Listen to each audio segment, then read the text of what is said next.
Beauty boxes. If you've been a long-term viewer of this channel, or if you read my blog in the past, you know that there was a time in my rash youth, as it were, when I was absolutely addicted to the things. I bought a ton of Mimi boxes. I started subscribing to the Look Fantastic Beauty Box as soon as it launched in 2014, and then there were other boxes as well. Lip Factory from the United States, Glamour Box from Hong Kong, Glam Guru from Israel. I adored discovering beauty boxes from around the world, different countries, and I liked trying the different things that they had to offer. Suddenly, 2018, 2019, it all changed. I stopped subscribing to every single one of them.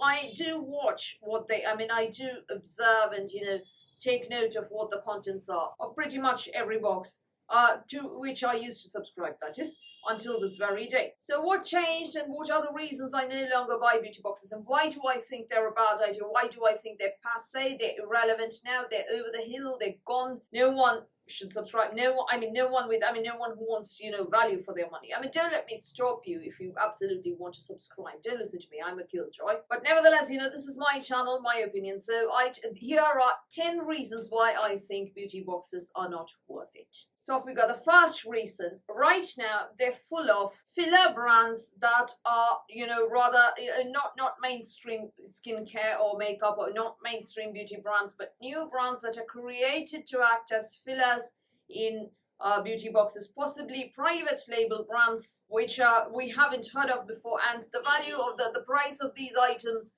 they're hyped so much, £100 for 10 mils of product and so on. I am talking, of course, about Avant, Symbiosis, and similar brands. There's Able Skincare, I think a ton of them. Some of you have been kind enough to tell me a few names. Lucy from Germany, you're one of them. Thank you for telling me some of the names. So a lot of these brands are there just in beauty boxes. You don't see them outside of beauty boxes or Advent Calendar. You're not going to see them in Space NK. You're not going to see them in Boots or Superdrug or Sephora. An actual brick and mortar store, you won't find them in a brick and mortar store. You'll just find them online on these places. And the value, the prices of these products, £100, £120 for 10 mils of something.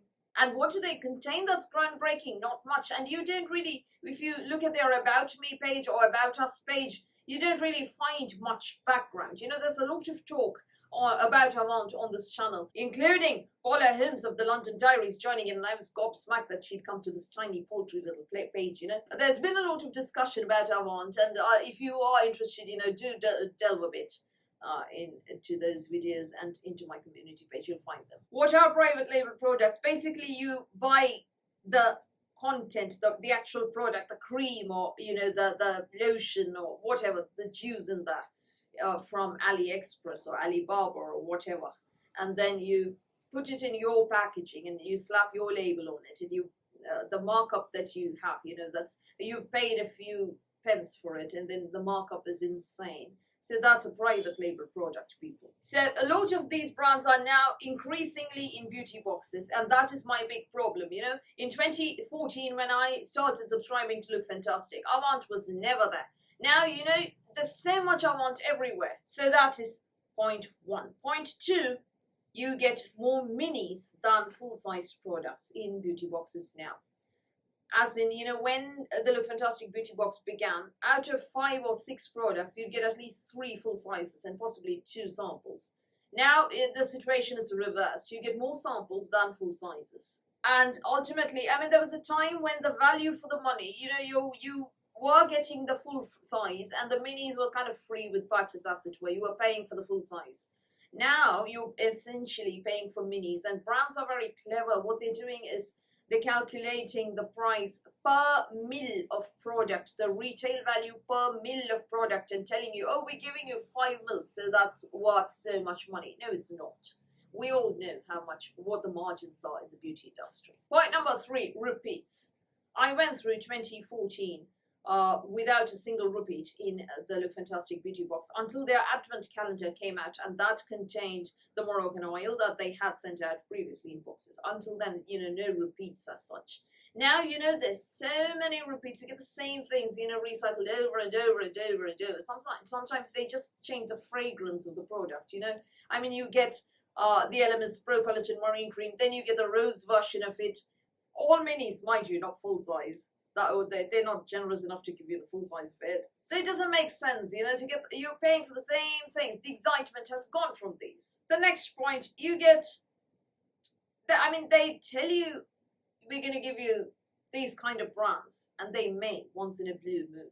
Essentially, most often you get rather low value brands, you know, not really Dr. Dennis Gross or Allies of Skin and so on. Once in a while you might get that, but most of the time, you know, more often than not, you get Bella Pierre, Bella Pierre, Iconic London and things like that. Next reason, tat. There's a lot of tat. When beauty boxes began, there wasn't so much tat. What do I mean by tat? Jade rollers, gouache stones, derma rollers, which you shouldn't even be using in the house, mind you, outside of a dermatologist's clinic. Tweezers, pocket mirrors, nail files, swabs, Q-tips, cotton pads, makeup remover cloths, cleansing cloths, microfiber.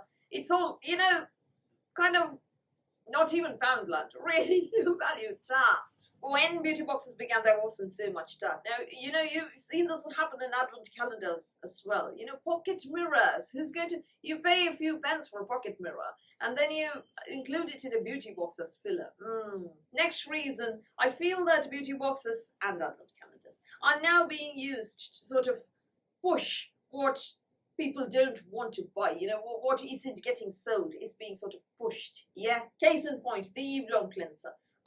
Remember, I myself had at least a dozen Eve Long Cleansers. Now I have around 4, I think. You know, I don't think anybody actually had to buy an Eve Long Cleanser at the time, you know, 2017, 2018, because Eve Long Cleansers were everywhere. 2018, even 2019, they were everywhere. You got them in every single beauty box, every single advert. So you didn't have to buy them. They kept on coming. So whatever wasn't getting sold was being shoved down our collective beauty purchasing throats. And you know, for me, I didn't like the Eve Long Cleanser. I thought it was too greasy and too thick and not very easy to emulsify. So I wasn't a fan. Now the next reason is very serious actually. Sometimes you get products that are near the expiry date actually. Case in point, somebody this year told me that they received a Charlotte Tilbury mascara that was manufactured in 2020, I think they said, or 21. It wasn't 22, it wasn't this year's. So I think that was a high-end advent calendar, a luxury advent calendar this year. This person who commented on this very channel received a Charlotte Tilbury mascara that was made either in 2020 or 21. Was definitely not 22, was definitely not 23. So that's a bit unfair, isn't it? You pay £250 for an advent calendar and you get a product that's nearly expired. What's the point? And how do you trust them? That's also dangerous. It's a whole different level altogether, you know, health and safety. That's quite dangerous. I mean, what if you use an expired product and it damages your skin or your eyes or something? So this is kind of related to the previous point that I made, you know, about pushing unsold products. Oh, this is nearly expired and no one's actually bought it. Let's just shove it into all of this year's advent calendars. So that's very lazy, and it's actually horrible of brands to do that. And you're charging 250 quid for this. The next thing, they're quite expensive now. When I started subscribing to Look Fantastic, it was £11 if you paid for a whole year. And then it became £13 for a whole year. Now it's 15, yeah. So 15 pounds for 12 months, yeah, that's £180. Now, if you spend £180 on beauty products, when there's a sale and a gift with purchase, you can actually treat yourself to something amazing. Yeah, instead of spending £180 on beauty products full of tat, nearly expired products, low-value brands, Avant, lots of samples and lots of repeats. The next point, they're not customizable in most cases. At the most, what you can do is say, yeah, I would prefer something for oily skin or something for dry skin, or, you know, I have XX kind of hair. That's the most you can do in a very general manner. You can't customize your box and decide exactly what you want. I mean, that would also take a bit of fun out of it. That's the other side. But you know, I think some boxes, particularly in the United States, you're allowed to choose, or you were at least, 1 or 2 products, but that's not good enough. You know, you're still not allowed to customize the entire box. Now in Mimi Box's case, you could see exactly what was inside the box before you bought, which actually was a lot more sensible. But the thing with Mimi Boxes, pretty much everything was actually full-sized and great value for the money.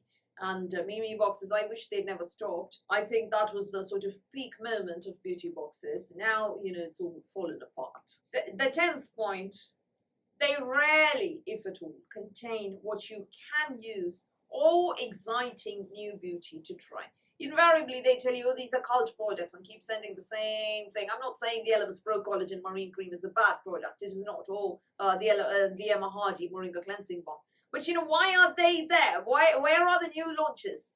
They keep sending minis of the Sol de Janeiro Boom Boom Cream. No, thank you. Sol de Janeiro has a very new launch, which is the Rio Radiance Cream. Why not send that, the Rio Radiance Cream, instead of the Boom Boom Cream, which launched, you know, ages ago? So we're not getting exciting new beauty products, or, you know, what we can use or what we want to use. We're getting cult products from the dark ages, rather. So those are my 10 reasons why subscription boxes and beauty boxes are now a con, are now passé, are irrelevant, are over the hill, are completely, you know, no one should subscribe to them, particularly if you want value for your money. However, if you feel differently, let us agree to disagree politely and, you know, just move on. So what do you think of subscription boxes or beauty boxes? Do you agree with what I said, or do you still think they're brilliant? Do let me know in the comments below. So that's all from me for today. Thank you for watching this video. Please do give me a thumbs up. Please do the subscribe button. Please do ring the notifications bell. I will speak to you soon.